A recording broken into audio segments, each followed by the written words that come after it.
Senhor, estamos todos reunidos em Teu nome, rogando vossas bênçãos para que possamos nos fortalecer, aprender e vivenciar os vossos ensinamentos, nos tornando melhores a cada dia. Pedimos, Mestre querido, a vossa permissão para iniciarmos o Evangelho de hoje, Evangelho de Jesus segundo o Espiritismo. Estamos no capítulo 27. Pedi e obtereis. Vamos lá no item 22, Instruções dos Espíritos, maneira de orar. No item 22, o dever primordial de toda criatura humana, o primeiro ato que deve assinalar a sua volta à vida ativa de cada dia é a prece. Quase todos vós orais, mas quão poucos são os que sabem orar. Que importa ao Senhor as frases que maquinalmente articulais umas das outras, fazendo disso um hábito, um dever que cumpris e que vos pesa como qualquer dever. A prece do cristão, seja qual for o culto,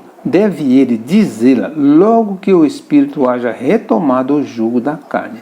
Deve elevar-se aos pés da majestade divina com humildade, com profundeza, num ímpeto de reconhecimento por todos os benefícios recebidos até aquele dia, pela noite transcorrida e durante a qual lhe foi permitido, ainda que sem consciência disso, ir ter com seus amigos, com os seus guias, para aurir no contato com eles mais forças e perseverança. Deve ela subir humildemente aos pés do Senhor para lhe recomendar a vossa fraqueza, para lhe suplicar amparo, indulgência e misericórdia. Deve ser profunda, porquanto é a vossa alma que tem de elevar-se para o Criador, de transfigurar-se como Jesus no Tabor, a fim de lá chegar nívea e radiosa de esperança e de amor. O Tabor, o Monte Tabor, uma alta colina da Galiléia, no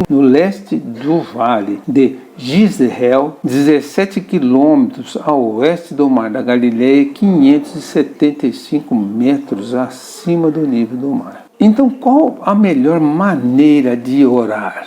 Qualquer hora, desde que precisemos ou queiramos. Entretanto, orar de manhã e à noite deveríamos adotar como prática habitual. O dever primordial de toda criatura humana, o primeiro ato que deve assinalar a sua volta à vida ativa de cada dia, é a prece. O que são preces maquinais? São aquelas proferidas apenas pela boca, maquinalmente decoradas, sem qualquer participação do pensamento ou sentimento. Que importa ao Senhor as frases que maquinalmente articulais umas às outras, fazendo disso um hábito, um dever que cumpris e que vos pesa como qualquer dever. Como devem ser nossas preces? Sinceras, partindo do coração, de modo a expressar fielmente o que lhe vai no íntimo, simples, sem floreio, sem imensidade de palavras, com humildade,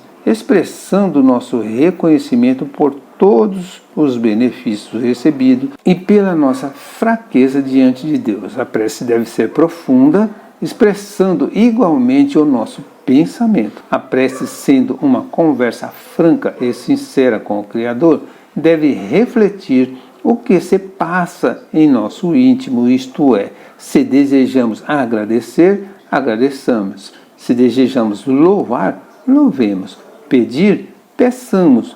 Nunca, porém, façamos-la por simples obrigação. O que preferencialmente vos lembrais de pedir é o bom êxito para os vossos empreendimentos terrenos, e haveis com frequência reclamado. Deus não se ocupa conosco. Se se ocupasse, não se verificariam tantas injustiças, insensatos, ingratos. Se descesses ao fundo da vossa consciência, quase sempre depararíeis em vós mesmo como o ponto de partida dos males de que vos queixais. Pedi, pois, antes de tudo, que vos possais melhorar, e vereis que torrente de graças e de consolações se derramará sobre vós. Nós já vimos isso lá no capítulo 4. Afinal, o que é correto pedir quando oramos? Devemos pedir bens preciosos como a paciência, a fé, a resignação, a melhoria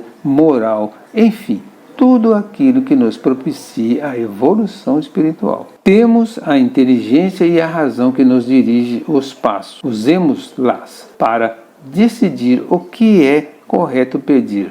Deus está sempre onde vê boa intenção. Deveis orar incessantemente, sem que para isso se faça mister, vos recolhais ao vosso oratório ou vos lanceis de joelho nas praças públicas. A prece do dia é o cumprimento dos vossos deveres, sem exceção de nenhum, qualquer que seja a natureza deles. Não é ato de amor a Deus assistirdes os vossos irmãos numa necessidade moral ou física? Não é ato de reconhecimento ou elevardes a ele o vosso pensamento quando uma felicidade vos advém, quando evitais um acidente, quando mesmo uma simples contrariedade apenas vos roça a alma, desde que vos não esqueçais de exclamar: sede bendito, meu Pai. Não é ato de constrição ou vos humilhardes diante do Supremo Juiz quando sentis que faliste, ainda que somente por um pensamento fugaz, para lhes dizerdes: perdoai-me, meu Deus, pois pequei, por orgulho, por egoísmo ou por falta de caridade. Dai-me forças para não falir de novo e coragem para a reparação da minha falta. Isso independe das preces regulares da manhã, da noite e dos dias consagrados. Como vedes, a prece pode ser de todos os instantes, sem nenhuma interrupção acarretar aos vossos trabalhos. Dita assim, ela, ao contrário, os santifica. Tende como certo que um só desses pensamentos, a partir do coração, é mais ouvido pelo Pai Celestial do que as longas orações ditas por hábitos, muitas vezes sem causa determinante e as quais apenas maquinalmente vos chama a hora convencional. As preces decoradas têm mais ou menos valor que as outras. Não é a forma que valoriza a prece, toda ela é válida desde que sincera a partir do coração e desde que não seja apenas dita maquinalmente. As preces decoradas têm um inconveniente: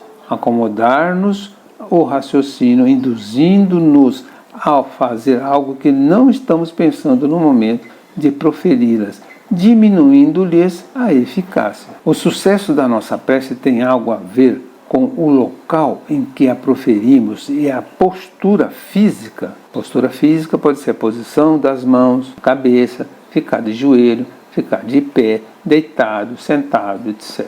Então essa é a pergunta. Tem algo a ver com a posição que ficamos? Não.